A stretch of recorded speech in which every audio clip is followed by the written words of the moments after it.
Very wonderful, no? Mukhang talagang masaya ang bawat isa na nandito ngayon. Wala naman pong mga pinilit na magpunta rito, tama mo ba? Meron. Meron. Pinilit pumunta, pero ngayon, masaya nandito sila. Tama po? Yan. Truly, this weekend has been a blessing to each and every one of us. Tunay na naging biyaya yung lahat ng encounters na nakuha natin. And this weekend, or this CLS, is coming to an end. Malapit na pong matapos. Pero hindi dito nagtatapos yung journey na meron tayo. You have heard, ilang talk na po ang narinig nyo? 4. At ito po ang panglima. But this weekend does not mean, or pagkatapos ng weekend na to, ibig sabihin, tapos na rin yung experience ng pagiging MFC or Missionary Families of Christ. Hindi ibig sabihin dito natatapos, but this is just a beginning. Di ba? Anong title ng session 4? Kung naalala niyo po, The Gifts of the Holy Spirit. Pag may isang regalong binigay sa atin at binuksan natin, ano yung dapat natin gawin sa regalo? Dapat gamitin. And anong mararamdaman nyo kapag nagregalo kayo, tas yung regalong binigay nyo hindi ginagamit? Ha? Nakaka-disappoint, di ba? Parang, ay, ano ba yan? Ang mahal-mahal ng regalo na yon. Ang hirap-hirap hanapin ng regalo na yon. Pinag-ipunan ko yun, tapos makikita mo, nasa aparador lang, hindi ginagamit, di ba? But today, we are invited na gamitin yung regalo na yon sa pang-araw-araw nating buhay. And through those gifts, yung mga regalong natanggap natin will allow us to grow bilang mga Kristiyano. Bilang sabi nga, mga followers ni Christ. Kasi iniwala tayo that we follow Christ. Amen? Amen, di ba? Ngayon sa mundo natin na marami ng iba't ibang tinatawag nilang influencers, di ba? Sino po rito yung mahilig manood ng mga videos at mga posts sa Facebook at sa YouTube? Meron po ba? Mga mahilig manood ng ng mga iba't ibang mga vlog di ba? Merong yung pinapanood na mga hinuhuli sa kalsada, meron namang ang pinapanood yung mga masasarap na pagkain, di ba? Iba't ibang. At ngayon, ang mga influencers, meron din silang tinatawag na fan base. Ibig sabihin, yung mga fans na laging nakasunod sa kanila. And, eto po, meron akong tanong. Malamang marami dito inabot niyo pa. Kilala niyo po si Nora Honor? Yeah, di ba? Yes, di ba? Nabanggit din, sabi niya kita, nabanggit din yung generation ko. Yung mga fans ni Nora Honor, anong tawag sa kanila? Noranians. Kilala niyo po si Sharon? Yes. Ano pong tawag sa fans ni Sharon? Sharonians. Si Vilma, kilala niyo po? Anong tawag ng fans niya? Vilmanians. Sa mga followers nila may tawag. Si Christ, anong tawag sa followers niya? Christians. Tayo, bilang tagasunod ni Kristo, we call ourselves Christians. And we, as Christians, are asked and encouraged to follow His ways. Sundan natin yung buhay at kung ano yung tawag niya sa atin bilang mga Kristiyano. And today, ang tanong, how are we going to grow? Paano ba tayo lalago? Di ba? How do we allow our spiritual life to grow? Di ba? Kung yung katawan, physical na katawan natin, gusto nating maging malakas, anong ginagawa? Kumakain, ano pa? Exercise, di ba? Tuwing linggo, may Zumba sa barangay. Zumba, di ba? Ni-exercise natin para lumakas. Walang lumalakas na katawan na hindi nag-exercise at kumakain ng tama. Ganun din, in our spiritual life, we are also asked to grow and allow our spirit to have the strength. And ngayon po, ang pag-uusapan natin, how are we going to grow? Paano ba tayo lalago? Si Jesus, si God, has given us 5 tools. 5 tools na magagamit natin in our spiritual life as we want to grow. Okay? 5 tool. Ano-ano po yon? There is this called prayer. Ano pa? Study. Fellowship. service, and sacraments. Yan. So, 5. And dahil, sabi nga, yung kwento ng wicked na to ay hindi ito natapos because we acknowledge na ang buhay ay isang journey. We are all in this journey. Okay? At ang gusto natin, ang final destination natin ay saan? Sa langit. Wala tayong ibang gustong makamit, gustong makuha, kundi ang makarating sa sino gusto makarating nga sa langit? Sa kamay. Ayan. Meron bang gusto nang mauna? Wala pa. Okay. Wait lang muna. Hindi pa ako ready. Di ba? Pero ang goal natin ay makarating sa langit. And in our journey, kailangan nating maintindihan that our life is like a wheel. Parang gulong. Di ba? Nandyan sa parang gulong. Bakit? Kasi ang buhay natin, sabi nga, hindi ko alam kung marami dito, inabot niyo pa yung teleserye sa GMA ba, ABS, gulong na pala, di ba? Yung buhay ng tao daw, parang gulong. Minsan nasa taas, minsan nasa baha, di ba? Ganun ang buhay natin. Minsan nasa taas, minsan nasa baba, at it is a continuous journey. Hindi palaging nasa taas, di ba? Makikita natin ngayon yan, di ba? Sa buhay ng mga iba't ibang tao sa social media. Minsan, ang garbo at ang ingrande ng buhay nila, pinapost nila. Pero dumating sa point na madidiscover hindi pala galing sa tama, or malulugi yung negosyo, or may magkakasakit ng malala. Hindi palaging nasa taas. It is a continuous journey. And we need to understand na yung 5 tools na binigay sa atin ni God bilang mga Kristiyano ay yung magagamit natin para yung mga moments na nasa ilalim tayo, makaya nating makabalik sa itaas. And how are we going to look at it? Yung 5 tools na yan, in our Christian growth, is presented like a wheel. Yung outer rim, yung labas, yung gulong, yan daw po ang nagsisignify ng buhay natin bilang Kristiyano. It is our Christian life.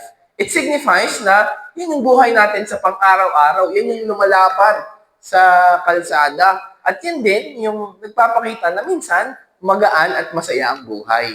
So that is the Christian life. At ang goal natin, umikot yan. Magpatuloy. Di ba? Hindi maging stagnant. Hindi maiwan na nasa ilalim ka lang at hindi ka na nakakausad sa buhay. So that is important. Number 1, yung circle outside is our Christian life. Yung nasa gitna, balik mo muna dito. Yung nasa gitna, yung hub ang tawag. Sabihin nyo nga, hub. Hub, yan, di ba? Yung nasa gitna represents Jesus. Bilang Kristiyano, ang tawag sa atin is to make Jesus at the center of our life. Wala nang iba. Kapag iba yung nasa gitna, iba yung nagpapatakbo ng buhay mo. Pag iba yung importante sa'yo, iba yung nagpapatakbo ng buhay mo. And as Christians, bilang mga Kristiyano, tawag sa atin, make Jesus at the center of our life. At yung 5 tools, yun yung nagko-connect sa atin papunta kay Jesus. Yun yung nagiging paraan para yung buhay natin ay ma-relate natin kay Jesus. At pag nakakonekta yung mga, ang tawag doon ay spokes, parang sa bike, sino po may mga nagbabike po ba dito? Di ba yung bike, maraming Tagalog rayos, di ba? Yun yung spokes. And those are important. Bakit? Kasi pag yung spokes may nabali o may naputol, hindi naiikot ng maayos yung gulong or yung bisikleta. Kaya importante that we are able to understand that every part of this wheel is important. Mahalaga yung 5 yan because it is what allows us to move forward and reach our destination. Ngayon, pag-usapan natin, ano yung 5 yun? And how does that affect our life? Paano ito na-apektuhan yung buhay natin? So number 1, yung first tool is what we call prayer. Sabihin nyo nga po, prayer. Prayer. Ayan. Tanongin mo kaya katabi mo, nagdadasal ka pa ba? Ayan. Bakit mahalaga yung prayer? Kasi yung prayer, it is our way to communicate with God. Tama ko? Ito yung isa sa mga maraming paraan kung paano natin kinakausap si God. And it is what establishes our relationship with Him. Gusto ni God, may personal connection tayo. Sa bawat isa, sabi nga, yung Diyos natin is not a distant God. Hindi siya yung malayo na sinasamba lang natin. Our God is a personal God and He speaks to us and listen to us. Nakikinig siya at kinakausap ka niya. And it is through prayer that that conversation happens. It is through prayer na nangyayari kung paano natin nasasabi kay God ano yung nararamdaman natin at naiintindihan natin bakit nangyayari yung mga bagay-bagay sa buhay. Kaya mahalaga yung prayer. Prayer is important because it is our way to communicate to God. And para maging effective yung prayer, para magamit natin ng maayos yung prayer, there are things and principles that we need to understand. Okay? Pag nagdadasal tayo, kailangan nating tandaan that we must be faithful. Sabihin nyo nga po, faithful. Yan. Kailangan natin maging faithful sa pagdadasal. Meron po tayong natawag na prayer routine. Sabi nga, nagdadasal naman ako eh. Pag tinanong ka, kailan ka nagdadasal? Pagkagising. Bago kumain. Bago matulog. Pag nagdadrive. Pag nasa biyahe. Di ba? Pagtataya ng loto. May mga tinatawag tayong prayer routine. Kasi ito ay nasa routine natin, nakaugalian. Pero, bilang mga Kristiyano, and because we want to grow, gusto nating lumago, there has to be what we call prayer time. Sabihin nyo nga, prayer time. Pag sinabing prayer time, it is a specific time of the day where you allot for God. And you are committed to that time. Pag tinanong ka, what time? Ibig sabihin, may specific na oras. Yun yung pinagkaiba sa finding time for God and making time for God. Ay, hanapan ko ng oras. Singit ko sa schedule. Pero because we believe that God is important and God should be at the center of everything, we make time for Him. Ginagawa natin ng paraan. Kasi pag importante, gagawa ng paraan. Di ba? Sabi nga, pag ayaw may dahilan. Pag gusto, may paraan. At kung mahalaga si God, kung tunay na mahalaga si God sa buhay natin, God is our priority. And we make time for it. Specific time. Set a specific place para kung saan ka magdadasal, para hindi ka madaling ma-distract, di ba? Dahil nga, committed ka, specific, ayaw mo nang may gagambala sa'yo, di ba? Ayaw mo na may mangungulit sa'yo. That's why it is important. And we have this what we call format, okay? A very basic format. Paano magdadasal? Para hindi magulo yung dasal natin. Meron tayong tinatawag na acts. Sabihin nyo nga, acts.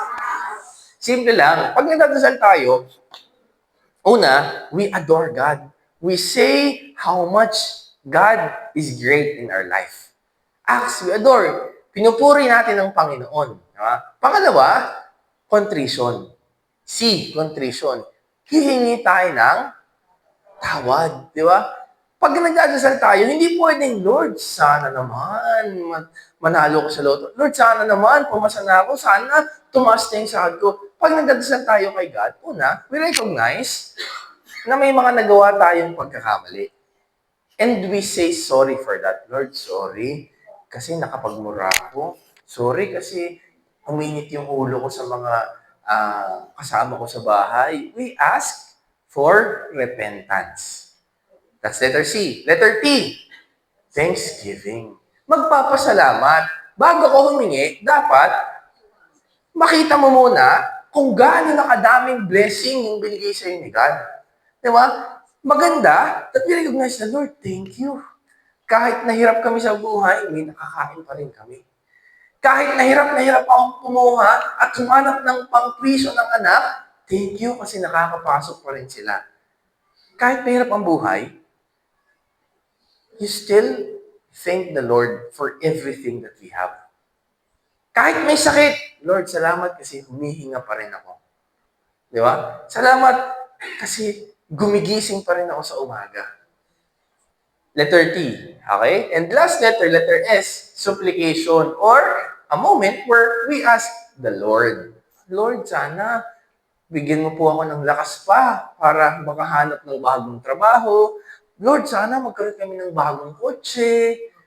At pag nagdarasal tayo kay God, meron daw 3 sagot si Lord sa lahat ng mga dasal natin. Number 1, yes. Okay, yes, kasi deserve mo yan. Pag nagdasal ka, okay, bibigay ko sa iyo yan. Kasi God is generous. Pangalawa, merong not yet. Hindi mo na. Oo, deserve mo yan. Huwag ka mag-alala. Promotion, deserve mo yan. Bagong kotse, deserve mo yan. Pero hindi pa ngayon. Not yet. Sabi nga, God's delay is not God's denial. Hindi ibig sabihin na hindi pa, hindi na. Okay? Not yet. May tamang oras para dyan. At pangatlo, no. Because I have a better plan for you. Humihingi ka kay Lord, Lord, sana magkaroon ako ng Toyota Vios. Pangbiyahe namin. Gusto ko, Lord, Toyota Vios. Ang ganda ng Toyota Vios ngayon. Gusto ko lang ibigay sa'yo ni Lord, BYD. Wow! Walang sinabi yung Toyota Vios na hinihiling mo kasi gusto ni Lord yung mas maganda pa. So kaya, kailangan nating maniwala na may mas magandang plano si God. Okay? Prayer is allowing ourselves to trust in Him. Magtiwala sa Kanya.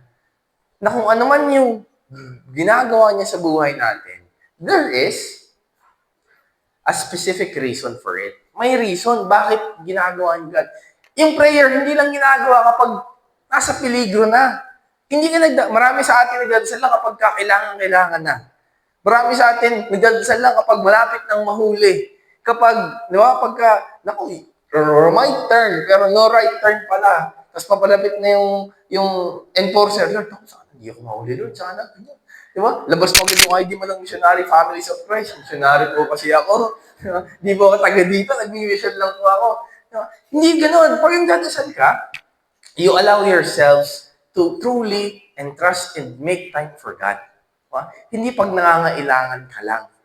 Diba? Meron daw pong kwento, short kwento lang, para masaya yung umaga natin. Meron daw kwento na merong senador, merong congressman, at merong contractor. Parang narinig nyo na itong kwento. Meron 3 may kwento. Itong 3 to, yung senador, yung congressman, tsaka yung contractor, nakidnap. Nakidnap ng mga rebelde. Dinala sila sa bundok. Tapos, yung 3 to, kinakabahan. Kasi galit na galit sa kanila yung mga rebelde. Kaya kami naghihirap dahil sa inyo. Ang gagawin sa kanila, babarilin parang si Rizal. Isa-isa, papatayuin, tapos babarilin. So yung 3, takot na to, anong gagawin natin? Marami pa akong gustong gawin sa buhay, marami pa akong gustong may experience. So isa sila, inuna yung senador. Pinatayo yung senador sa unahan, tapos bumibilang na yung commander. 10, 9, 8. Kinakabahan yung senador, sasabihin ko, 7, 6. Nung pagka-6, sumigaw siya, landslide! Nagkagulo yung mga rebelde. Tumakbo yung senador, nakatakas. Nakabalik. Nakabalik sa bayan. Tapos, galit na galit niya yung commander niyon. Galit na galit. Sabi niya, niluloko talaga tayo ditong mga taong to. Ikaw, congressman, dito ka, ikaw ang susunod. Kasi yung congressman, pwede na. Bumibilang na, kinakabahan. Lord, anong gagawin ko? Lord, nasabihin ko, Lord, tulungan mo ko, Lord. Bumilang na. 10, 9, 8, 7, 6. Sumigaw yung congressman. Storm! Tapos nagkagulo naman yung mga tao. Nagkagulo naman yung mga rebelde. Nakatakas naman yung congressman. Sabi nung contractor, ako na lang naiiwan. Ano kayang gagawin ko? Hindi niya alam yung sasabihin niya. So dasal siya ng sabi, Lord, tulungan mo ko. Sasabihin ko, Lord, tulungan mo ko. Nagalit yung rebelde, yung commander. Sumigaw ulit siya. 10, 9, 8, 7, 6. Wala ka pa rin maisip, Lord, ako na, ito na, mamatay na ako, tulungan mo ako. Bumilang dire-diretso, 5, 4, 3, 2, 1. May naisip yung kontraktor, sabi ko siya, fire! Patay. Nabaril pa rin, fire, ha? Ang pagdadasal, hindi lang kapag nangangailangan ka na, hindi lang kapag nasa moment ka na. Ang prayer is a way for us to prepare for those moments. Ang pagdadasal ay para ma-ready tayo sa mga oras na, kapag dumating yung oras ng problema, alam natin kung kanino kakapit. Alam natin na hindi tayo pababayaan ni God. Prayer is what helps us remember that God is always by our side. Amen? Amen. Amen. Next, prayer must be faithful. Sige po, meron pala akong. Ayan, must be led by the Holy Spirit. Pag nagdadasal tayo, may mga dasal na tinuro sa atin si God. Tama, di ba? Our Father, Hail Mary, Glory be. Those are great ways on how we can communicate. Lalo pa, kung may mga moments na, anong dadasalin ko? Anong sasabihin ko kay God? Di ba? Pagka nasisimula pa lang tayo in growing our spirit, paano ba magdasal? Di ba? Lalo kapag hindi ka naman active dati sa ganitong klaseng community, pag ang routine mo lang ay dasalin yung Our Father, magsimba sa linggo, tapos na. Yun na lang yung spiritual life mo. Diba? And those prayers are great. And if we want to grow, kung sa ating lumago, we must allow the Holy Spirit to speak through us. Kapag lumalago na yung spiritual life natin, we're able to understand what to say. Sa iba, mahirap gawin at mahirap simulan yung acts. Diba? Kasi nasanay sila ng Our Father, Hail Mary, Glory be lang yung nadasal. Pero as we grow our spiritual life, mas nasasanay tayo na, ay, dapat pala, kailangan kong humingi ng tawad muna. Dapat pala, magpasalamat. Dapat pala, saka pa ako hihingi. That is how we allow our spirit to grow. Diba? We allow the Holy Spirit to speak through us, masabi natin, ma-verbalize natin. Kasi kailangan na-verbalize natin di ba? Hindi lang siya basta in passing thought na, alam ko naman, blessing yan pero hindi ko binabanggit kay God. Diba? Because it affirms that we are in this journey. Also, our prayer must be centered on our relationship. My dear brothers and sisters, ang goal natin ay hindi maging magaling magdasal. Yung pagiging Kristiyano, hindi pagalingan sa paano magdasal. It is how deep your relationship is with God. Pwedeng magaling kang magsalita, magaling kang mag-lead ng prayer, pero sablay naman yung relationship mo kay God. The goal of every prayer is to deepen your relationship with God. That's the first one. Prayer. Sabihin nyo nga ulit. Prayer. Pangalawa, next is study. Bilang mga Kristiyano, ito yung reality, mahina tayo. Mahina tayo. Pag may nakausap tayong born again, tapos sinabihan tayo ng sabi sa Colossians 1, ganito ganyan, patay. Ano daw yun? Pag marami sa atin, dahil nasanay tayo sa tradisyon. Maraming mga Katoliko, nasanay tayo sa tradisyon pupunta na lang tayo ng simbahan kapag may sinakulo na, tapos manonood lang tayo, tapos mapapansin natin, ay parang masyado ng OA yung acting, di ba? O parang masyado namang matagal yung yung play, di ba? O kaya ay parang sintonado yung choir. Ganun na yung mga napapansin natin Pero bilang Katoliko, what's more important is for us to understand why we are doing it. Bakit pa natin ginagawa? Na maraming Katoliko dun sumasablay. Nasanay na lang tayo na napapasa sa atin yung mga ginagawa na hindi natin naiintindihan. Ito po, one example. Kapag dumadaan tayo sa simbahan, tapos nasa sasakyan, nasa biyahe tayo, anong ginagawa natin? Sign of the cross. Di ba? Pag nakasakay ako sa jeep dati ng bata ako, wala namang, hindi ako tinuruan ng magulang ko. Katoliko po yung mga magulang ko, part din sila ng community. Pero they never taught me that when you pass the church, you make the sign of a cross. Pero dahil nagko-commute ako araw-araw, papasok ng school, nakikita ko yung mga matatanda, nagsa-sign of the cross. Tapos ako dahil part ako ng community, wala kay God, magsa-sign of the cross din ako. Pero, hindi ko napansin na may sobra pala dun sa ginagawa ko. Kasi yung mga, nakita ko mga nagsisign of the cross, may extra pinupuntahan. Father, the Son, the Holy Spirit, tapos meron pa dito. May pa ganun.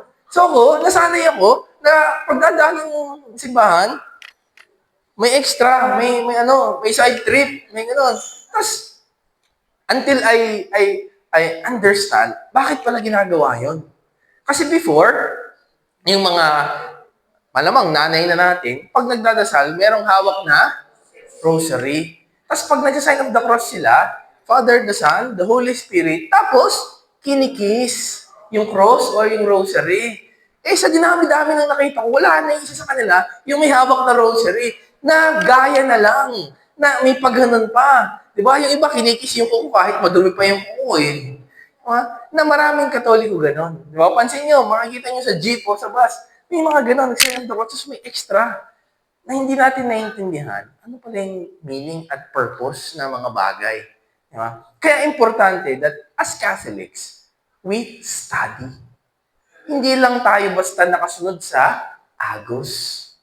We allow ourselves to grow by studying. Ano yung mga dapat nating pag-aralan? Una, we study the scriptures. Okay? Aralin natin ano yung sinasabi sa Bible. We study and we understand what God is telling us through the very book that tells the story of God. We study the Bible. Sabi nga, di ba, yung Bible is a very unique gift para sa atin. Kasi yung Bible, it is the number one best-selling book of all time. Sa lahat ng librong nagawa, yan ang may pinakamaraming nabenta sa buong mundo. And I tried to research, gaano kalaking diferensya? Baka naman yung Harry Potter, konti na lang, best-selling book na, di ba? Kasi ang daming bumibili. Yung Harry Potter, may volumes 1 to 7 eh. Baka naman konti.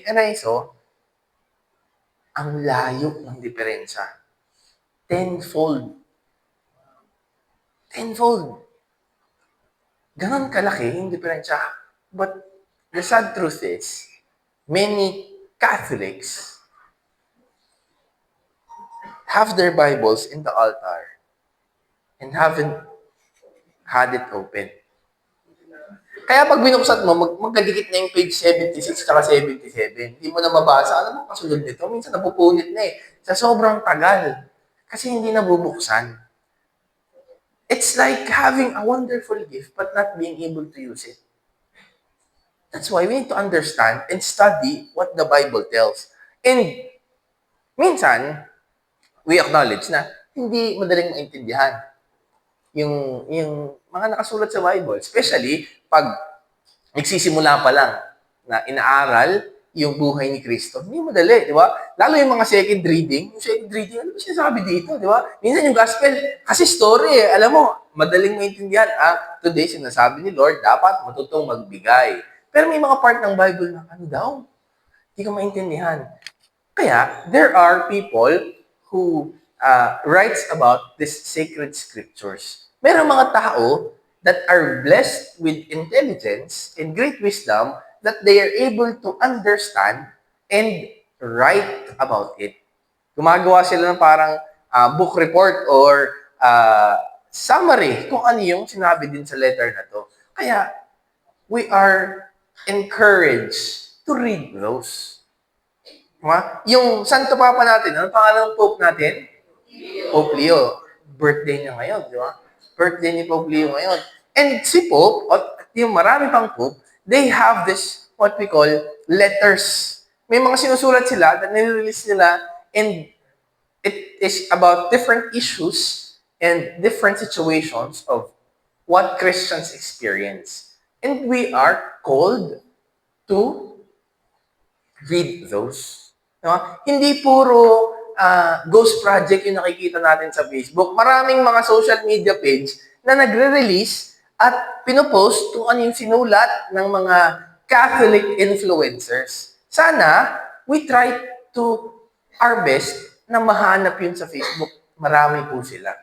Hanapin nyo kung ano yung mga sinulat ng mga Pope. Search nyo lang, Pope Leo, letter about certain situations, letter about love, letter about ganun. At maraming lalabas.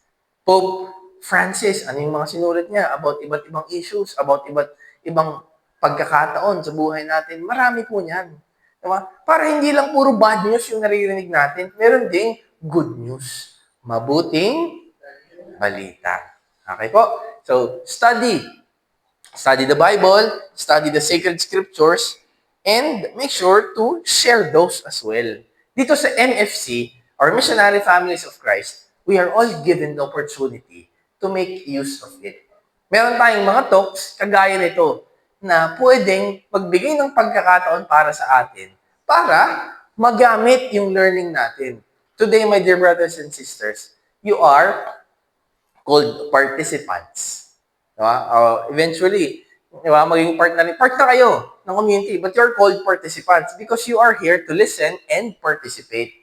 But after this, pag magkaroon ng susunod na activity, susunod na CLS, you will be called service team.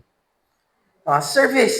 And in those moments, you will be tapped, sis, pwede ka bang mag-share? Pwede ka bang mag-talk? Pwede mo bang i-share yung mga natutunan mo nung ikaw naman yung nakikinig? Because that is how we allow our faith to grow. Kung puro tanggap ka lang at hindi mo naman nagagamit, napuput into use, sayang. Sayang. That's why we need to share and be involved in the activities of our community. Okay po? So that's the second tool. Ano yung una? Prayer. Pangalawa? Study. Pangatlo is what we call service. Okay? We are all called to serve. Kaya dito po sa ating community, yung ang bawat isa has what we call different service. Because naniniwala tayo that we have so much. Sobrang daming blessings na meron tayo and we are called to share it. Ibahagi sa iba. And there are different service that we can offer. There are different ways on how we can serve. And that's what makes our community different from the government, from the corporate. Kasi pag mas mataas yung posisyon, di ba, ng isang empleyado, we call them boss, manager, supervisor, di ba? Senior supervisor. Senior partner. May title. Pero sa community, the higher your position is, the more you are called to serve. You are a leader, but you are called to lead by serving. That's why we promote servant leadership. Kaya kung mapapansin niyo po, sa CLS na to, yung mga nag-head, sila yung pinakapawis. Sila yung mga head, yung mga nag-lead, yung mga event head, mga team head ng CLS, so, sila yung pauli-uli. Ano, pauli-uli? Palakad-lakad, di ba? Sila yung busy. Ano gagawin? Oh, lunch na. Oh, gutom na yung mga participant. Bakit? Because the higher your position is, the more you're called to give and to serve. Service, di ba? We serve. And how do we serve? Number one, we understand that there are different ways to serve, okay? We serve the way we live. Okay? We serve the way we live. We understand na as we start our day, serving God is by praying and by allowing ourselves to remember na yung buhay natin ay para sa Kanya. Kaya ang gagawin natin, lahat para sa Kanya. Sabi nga, sa lahat ng desisyon natin sa buhay, let's always ask, WWJD, what would Jesus do? Sabihin nyo nga, what would Jesus do? What would Jesus do? Pag si Jesus yung nasa moment na to, ano kayong gagawin niya? Pag si Jesus yung pinapagalitan ng boss, ano yung gagawin niya? Pag si Jesus yung may makulit na anak, ano yung gagawin niya? That's one way of serving God. We serve God by performing well also in the basic responsibilities that we have. Pagiging magaling na asawa, ama, ina, anak, kapatid, at empleyado. That's very basic. Ang hirap maging servant ni Lord kung excellent ka sa community, galing mong mag-worship, ang galing mong magdasal. Pero sa trabaho, lagi kang late. Diba? Lagi kang absent. Hindi mo mahit yung target mo. People call you incompetent. A true servant leader represents God anywhere he goes. And we remember that whatever we do is a representation of Jesus in our lives. Ngayon, kung hindi ka maayos sa trabaho, how would you say that you are living a life with Jesus? So we live a life serving Him by being excellent in every part of our life. Okay? Every part. Sa lahat man. And we recognize that we serve our fellow men by recognizing that many are built in opportunities na maraming pagkakataon na binibigay sa atin si God to serve in the most simplest ways. Being hospitable, maalaga, by being understanding, by offering a ride to a brother or sister na walang masakyan pa uwi kasi bahang-baha na. By asking, kamusta kayo, Brad? Ngayon, ang daming pinagdadaanan ng bawat isa. At naniniwala tayo na everyone here has their own problem. Tama po ba? Tama, di ba? And ang nakakalungkot is that many of us, when asked by this question, ang dali-dali nating i-take for granted. Kapag tinanong, bro, kumusta ka? Anong sagot na madalas? Okay lang. In an instant, wala nang isip-isip. Pag tanong ka, kumusta ka? Okay lang. Pero ang tanong, okay lang ba talaga? And many of us know na hindi. That's why, my dear brothers and sisters, this world needs people who are willing to listen. Willing to listen.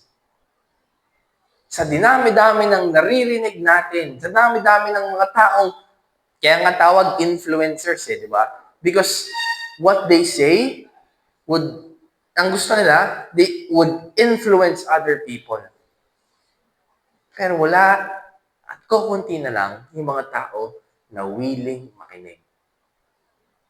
And listening is one of the greatest way to be of service to others. May kaibigan po ako na guidance psychologist. So, di ba, recently, nag-boom yung issues about mental health.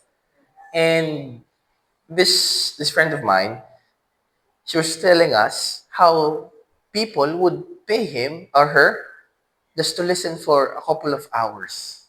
At hindi biro yung binabayad nila. These people, yung kaibigan ko, psychiatrist siya, sa totoo lang, wala naman siyang sagot dun sa problema ng tao. Pero they are willing to pay because they want to process things. Hindi na nila kaya, sumasabog na sila dahil wala na silang mapagsabihan. And they pay these professionals to better understand what they are feeling. But the gift of our community is that our brothers and sisters here in Missionary Families of Christ is always willing to listen. So, let's all be willing to be of service and share what we have to others. So, be of service. And then, fourth, okay? Anong ulit yung una? Prayer. Isa pa? Una ulit. Sabay-sabay. Prayer. Pangalawa. Study. Pangatlo. Service. Pang-apat.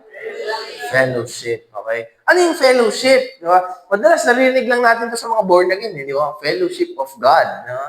Pero ano nga ba yung ibig sabihin ng fellowship? Fellowship pertains or refers to anything that Christians do together. Ito yung mga moments that we celebrate and we come together in celebrating Christ's blessing. Diba? Anything na ginagawa, anything na magkakasama tayo, and recognize that God is the center. Pag magsalo-salo sa bahay, kapag nanood ng sine together, kapag nagkita-kita sa mall, tapos, uy, kape tayo, o kaya milk tea tayo together. Fellowship. Fellowship is allowing one another to recognize God's presence in their brothers and sisters. We need to support one another and we need their wisdom and strength in everything that we do. Sabi nga, no man is an island. Hindi mo kayang nang mag-isa. Hindi mo kaya na ikaw lang palagi yung malakas. As much as we want to be strong, as much as we want to be able to do everything with our own, kasi feeling natin, wala na ibang tutulong sa atin. We need people to help us. We need people to understand us. And we need people to remind us that we are not alone in this journey.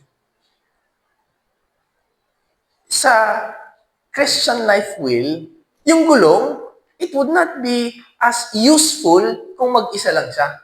Di ba? Pag yung gulong, laging may kapares, di ba? Either bicycle, or pag sa gulong ng sasakyan, di ba? Apat, laging magkakakonekta. It's important that we recognize that meron tatawag na unicycle di ba? Pagka yung mga sa circus, di ba? But it would be difficult for us to move forward in that kind of manner. Kaya, hindi naman imposible At wala naman ako sinasabing hindi kaya. Pero as Christians, as Catholics, as believers of God, we have this gift. And why not use it? Why not take advantage? Because this will help us move forward in our journey of reaching heaven. We need to do things together. Fellowship is not an optional or extra. Hindi lang to, ay, pag may time ako. Diba? Part yan. Hindi kailangan palaging puro service lang. Hindi kailangan puro trabaho lang. Di ba? Sa mga offices nga, meron pa tinatawag, di ba? May family, may company outing, may R&R, di ba? Ngayon, recently, yung trending ngayon, yung SK Federation ng Maynila, na ano sila, na nababash sila kasi yung, ano bang tawag doon? May term sila Pero yung, meron silang activity, parang seminar, pero sa Thailand. Tapos nag-post sila ng mga picture, nakasakay sa elepante, di ba, namamangka. Kasi maganda turista Pero I believe, it is important. I'm not justifying na okay lang yun Pero di ba, parte yun. Kapag you are sa school nga di ba? Sa school pa lang, nung bata tayo, diba? Whole year may inaaral ka, pero merong recollection or retreat, tapos meron tinatawag na field trip. Kasi, we need break. We need break. Kailangan natin ng pahinga. Hindi tayo mga robot. We are human beings, and we need time for this. We need time for ourselves. For us to better appreciate yung mga magagandang blessings na meron si God. Those are things on how we celebrate fellowship. We will not become complete Christians by ourselves. We don't call ourselves Christians, tas ikaw lang mag-isa. We are a community and group of people who believes in Jesus. Okay? Social gatherings, serving together, and coming together for teaching or for mission. Sa MFC, Missionary Families of Christ, mauubos ang weekend nyo. Yun po ang sinisigurado ko sa inyo. Okay? Mauubos ang weekend nyo. First week, may assembly. Second week, may household. Third week, may activity. Kada linggo may ginagawa. Kada linggo may activity. And marami doon would allow us to grow and appreciate na, ay, nakikita natin, ang daming mga Kristiyano, Katoliko, lumilipat ng ibang sekta. Lumilipat ng born again. Kasi sa born again, makakapag-share. May worship, di ba? Ang ganda ng mga worship nila. But many does not realize that as Catholics, sa atin ang galing yun. And we are also capable of doing that. May Bible study. Maraming mga nasisway dun sa Bible study ng ibang religion eh. Pero many does not understand that we have beautiful ways of how we can understand our Bible. And all of that would allow us to appreciate more na, ay, praise the Lord, Katoliko ako. Okay po, ano ulit yung una? Prayer, study, service, fellowship, and lastly, sacraments. This is what is very beautiful about our faith. Kasi si God, alam niyo po, si God, clingy. Ano yung term na clingy? Clingy. Yung malambing siya, gusto niya palagi tayong kasama. Gusto niya lagi nakadikit sa atin. Gusto niya, sabi ko nga, personal siya eh. Ayaw niya nung pinapanood lang niya tayo, tapos itin lang niya, okay pala si JC ha, okay yan. Diba? He wants to be part of our life. Kaya nga siya clingy, di ba? Clingy siya. And that's why God has sent His beloved Son, Jesus, to be with us. To first recognize na, ay, totoo si God. Totoo si God kasi Jesus, buhay. Jesus buhay. And Jesus has shown us so many great miracles. Pero that was thousands of years ago. Paano na tayo ngayon? How are we able to experience God? Kasi okay naman na may mga ganito, pero how are we gonna experience yung pagmamahal ni God? Tangible. Ibig sabihin, makikita, nararamdaman. And that will happen through the gift of sacraments. Ilang sakramento ang meron tayong mga Katoliko? 7, okay? 7. Ano po yung 7 na yun? Baptism. Confirmation. Communion. Confirmation. Marriage. Holy Order. And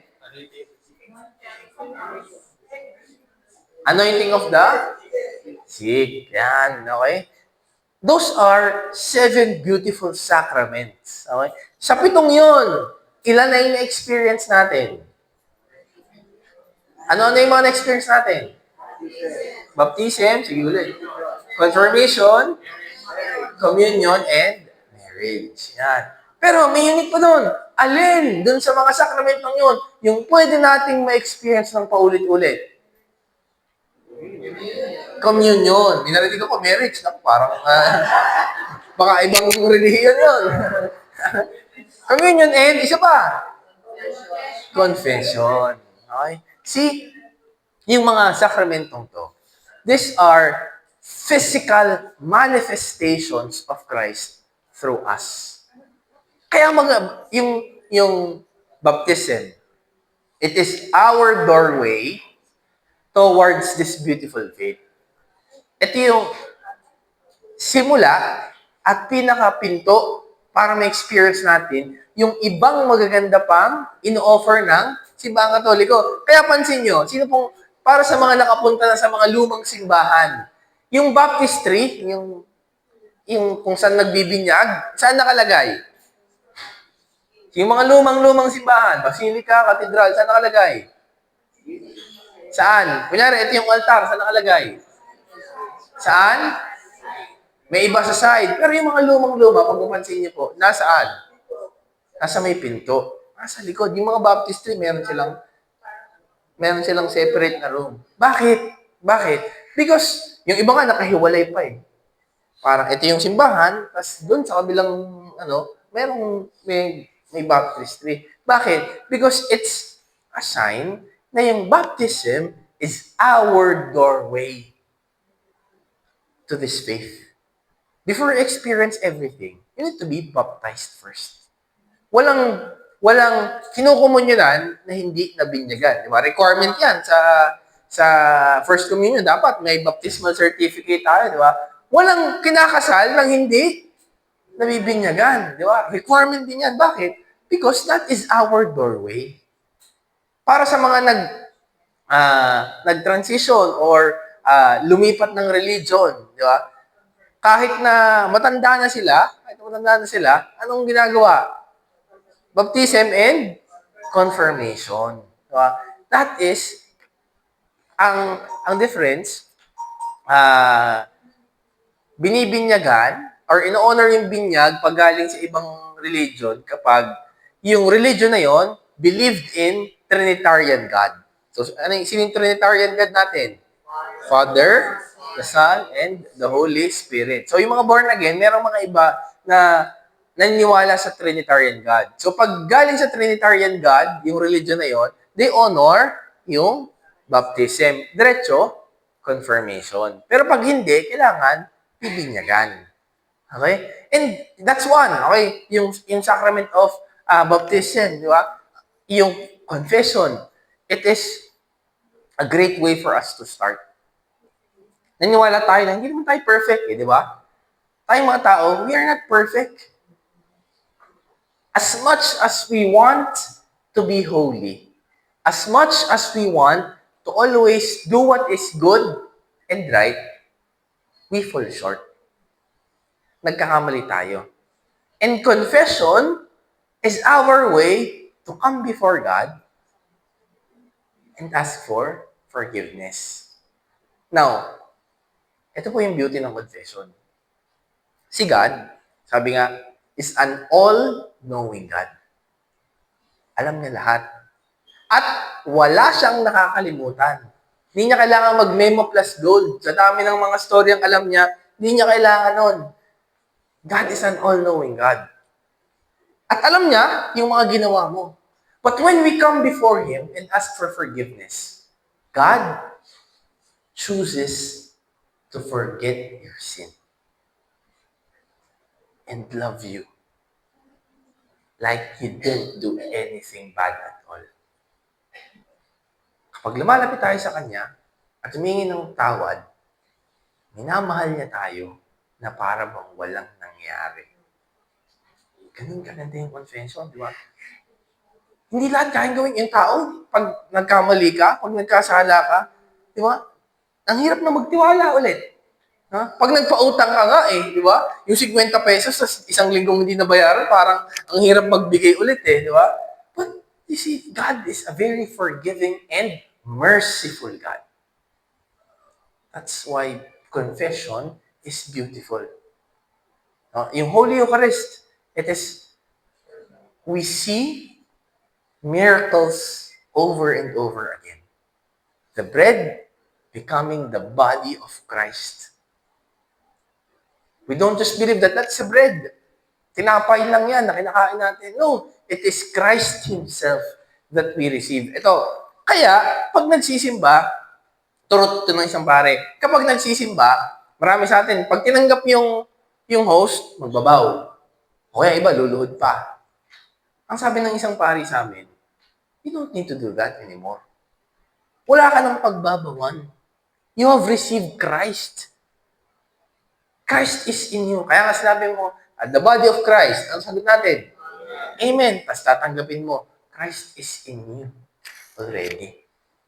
We don't need to bow. We go back to our seat and pray. Namnamin natin yung presence ni God sa moment na yun. Okay po? Kaya before, ginagawa natin, we give most reverence bago natin tanggapin. Iba, lumuluhod pa, di ba? Tinatanggap natin sa mouth natin because we give reverence. We give reverence. We give respect to that body of Christ that we receive.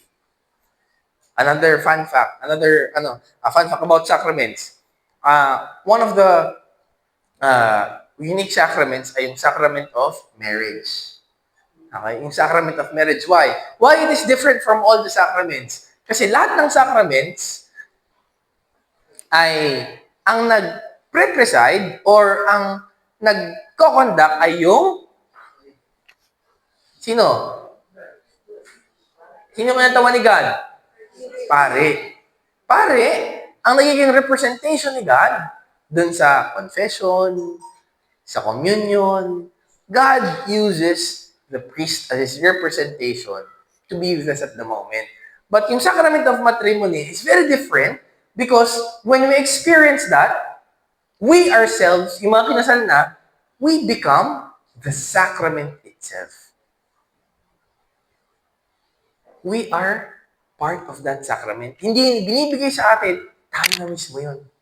Kaya nga sinasabi, pag daw nagpapakasal, gumagawa ng love triangle. Yung husband, yung wife, kasama ang Diyos. You are part of that beautiful sacrament.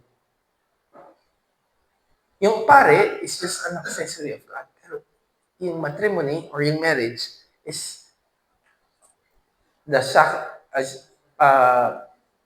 sacrament that ang nagfa-facilitate ay yung kinakasal. You see, ang daming magagandang learning and experiences na makuha natin in using those sacraments. The sad part is, not everybody sees this. Lahat, nandun lang because of requirement. Pag magpapakasal, dapat nakumpilan, dapat nakapagkumpisal. But as MFC, may our eyes be open on how beautiful these sacraments are. Because this will help us move forward in our Christian life. Okay? Ano ulit yung limang yon? Number 1, prayer, study, service, fellowship, and sacraments. Itong limang bagay na to, my dear brothers and sisters, are what helps us move forward and reach our destination. And kapag sinunod natin to, God promises us. God promises that He will be with us. He will be with us. At He reminds us that there will be difficulties. Maraming problema. Hindi ibig sabihin na nasa MFC ka na, wala ka ng problema. Hindi ibig sabihin na nasa MFC ka na, part ka na ng community, hindi ka na magkakasakit. But God promises that in all this uncertain circumstance in our life, He will be there. Sabi nga po sa theme ng community natin this year, from Romans 12:12, rejoice in hope. Endure in affliction. Sa lahat ng paghihirap, endure it. And persevere in prayer. Magdasal ka. Huwag kang matakot at mapagod magdasal. Bakit? Kasi we believe that Jesus is our hope. Siya ang pag-asa. Marami sa atin dito, yung ang dami ng pinagdaanan, ang dami ng paghihirap na experience, pero ngayon, nandito. Ngayon, may kinakain. Ngayon, may nasasakyan papunta rito, may pamasahe. We believe that no matter how many problems we face, God will always be great. And kung ngayon, my dear brothers and sisters, maraming pagkakataon na nahihirapan pa rin kayo, maraming pagkakataon na tinatanong niyo, Lord, kailan ba matatapos to? Kailan ba matatapos to? Believe that Jesus is our hope.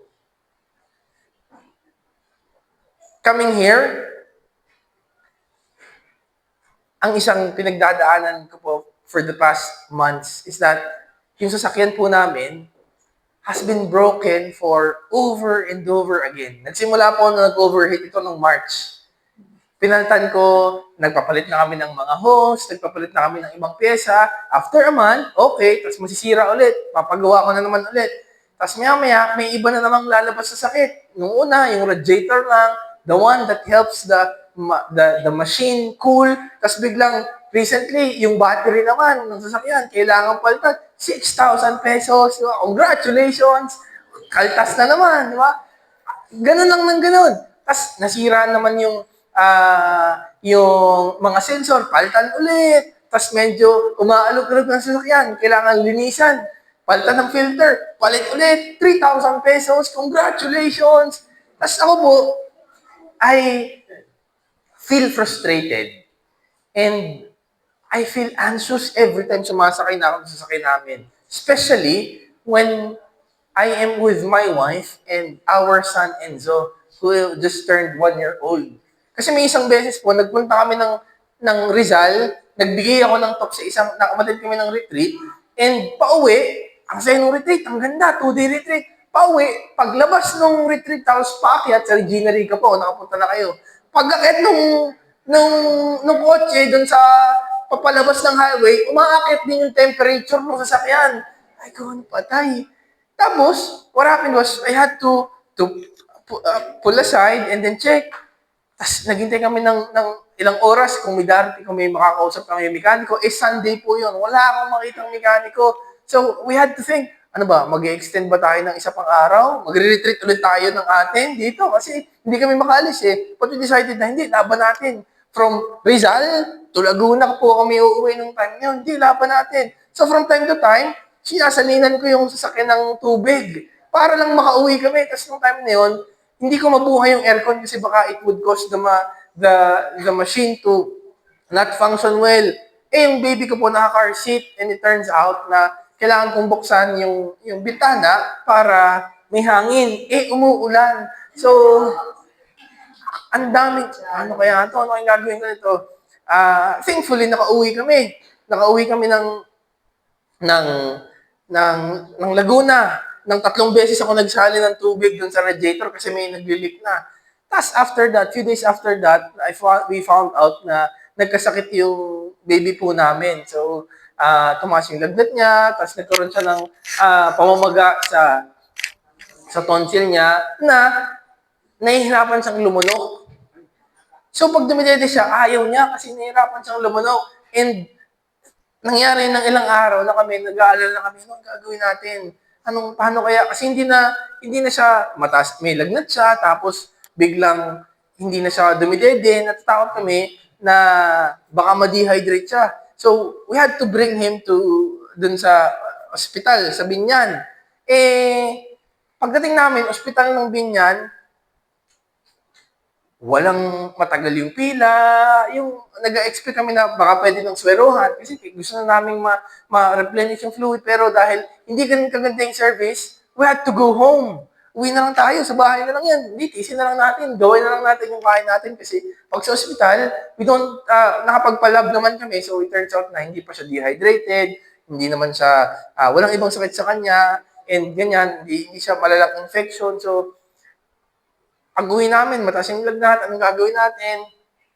Many moments nung time na yun that I asked the Lord, ano bang gagawin ko? Tapos kasabay nun, I had to go to different places and give talks like this. Kasabay nun, I was called to lead an assembly, to lead a gathering, and share how God is good in our life.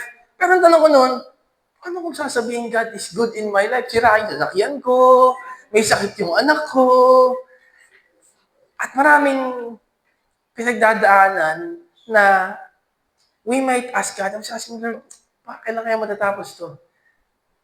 But I know and I realize that God is faithful. God is faithful. And I had to remember kung paano naging magaling ang Diyos sa buhay namin. I was a missionary for more than 6 years. And because of that, because I said yes to God, I was able to travel all over the Philippines para magbigay ng talk retreat sa iba't ibang mga tao at to meet yung iba't ibang mga tao. One time, I was meeting the mayor. Another, I was meeting the barangay officials. Yung sumunod, minimit naman ako ng mga drug rehabilitation people. And then, I remember, grabe, ang dami ng ginawa ng Diyos sa buhay ko. I was able to experience so many things that I would never have experienced hadn't I said yes to God. Kung hindi ako kumuha sa Kanya, baka wala ako dito ngayon. And that reminded me na kahit na anumang problema, yung pinagdadaanan, I have a bigger God. And God will always be bigger on every problem that I may face. Mas malakas at mas mahal ako ng Diyos. Kaya hindi niya ako papabayaan. Gumaling yung anak ko. Ngayon, kinukumpuni-punin po yung sasakyan ko. So kaya, commit lang ako papunta rito. But that does not disregard the fact that God loves me. Because I am here telling you that God is alive and Jesus is alive and hope is Jesus and hope does not disappoint. And for that, may God be praised.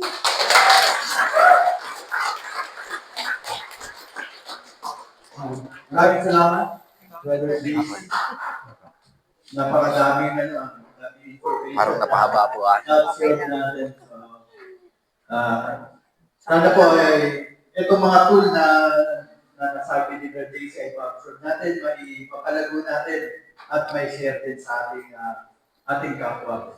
At sa oras na to, ay alam na tayo ay maglalunch. Pero ito po, tayo ay may discussion na po. So, kagaya po kahapon, meron po tayong working lunch. Ang ating discussion for talk 5 ay gagawin na rin po natin habang tayo ay nagtatanghalian. So, ang babalikin 20 minutes. Lunch muna, pero discussion po. So, yung ating mga mga facilitators po, samahan po natin ang ating mga group members para doon sa lunch. Gutom na agad ba tayo? So, babalik po. So, 30 minutes po ang ating lunch. So, babalik po tayo dito na 12:30. 12:30. Ay!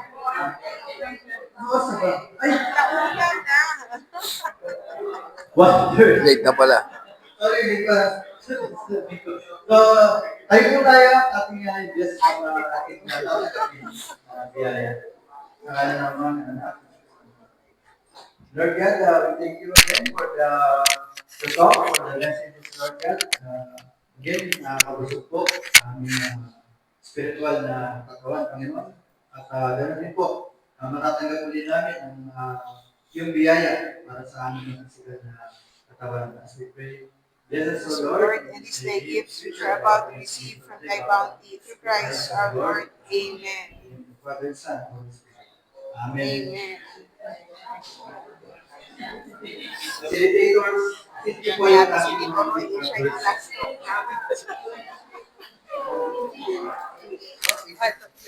Mag-lunch muna.